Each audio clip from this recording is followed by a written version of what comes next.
നിനക്കറിയാമോ കുഞ്ഞുനാളിൽ നിനക്ക് എപ്പോഴും രവിയേട്ടനെ മതിയായിരുന്നു. നിനക്ക് ഓർമ്മയുണ്ടോ പണ്ട് നമ്മൾ അരിയും കറിയും വെച്ച് കളിച്ച ഓർമ്മയുണ്ടോ? ഇല്ല.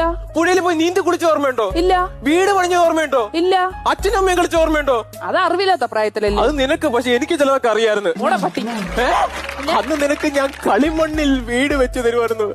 ആ മണ്ണ് ഞാൻ ഇന്നും നിന്റെ ഓർമ്മയ്ക്കായി സൂക്ഷിക്കുന്നു. എന്തിനാ നിന്റെ വായിലിട്ട് മൂടാനാ? അയ്യ എന്തിനു വർത്താനം പെണ്ണേ? പിന്നെ നീ ഇങ്ങനെയൊക്കെ പറഞ്ഞ പിന്നെ എന്തോ പറയും? രവിയേട്ടന് വേണ്ടി നീ എന്തെങ്കിലും ഒന്ന് സൂക്ഷിച്ചിട്ടുണ്ടോ? രവിയേട്ട ഇപ്പൊ എന്താ പറഞ്ഞേ? എനിക്ക് വേണ്ടി നീ എന്തെങ്കിലും സൂക്ഷിച്ചു വെച്ചിട്ടുണ്ടോ? സൂക്ഷിച്ച് വെച്ചിട്ടുണ്ടോന്ന് രവിയേട്ടനെ ഓർമ്മയുണ്ടോ? പണ്ട് നമ്മുടെ കുട്ടിക്കാലത്ത് രവിയേട്ടൻ ഞാനുമായിട്ട് കളിച്ചോണ്ടിരുന്ന സമയത്ത് രവിയേട്ടൻ എന്റെ അടുത്ത് ഒരു കുട്ടി കുറുമ്പ് കാണിച്ച്. അപ്പൊ ഞാനും തിരിച്ചൊരു കുട്ടി കുറുമ്പ് കാണിച്ച് ഒരു കുട്ടി കല്ലെടുത്ത് രവിയേട്ടന്റെ ഈ മണ്ടയിലോട്ട് ഞാൻ ഒന്ന് എടുത്ത് എറിഞ്ഞു. ഓർമ്മയുണ്ടോ? കുട്ടിക്കല്ലല്ല, ഹോളോ ബ്രിക്സ്. ഓർമ്മയുണ്ടോ? പിന്നെ മണ്ട മുളക്കെ അടിച്ചിട്ട് അവള് ചോദിക്കണോ ഓർമ്മയുണ്ടോ?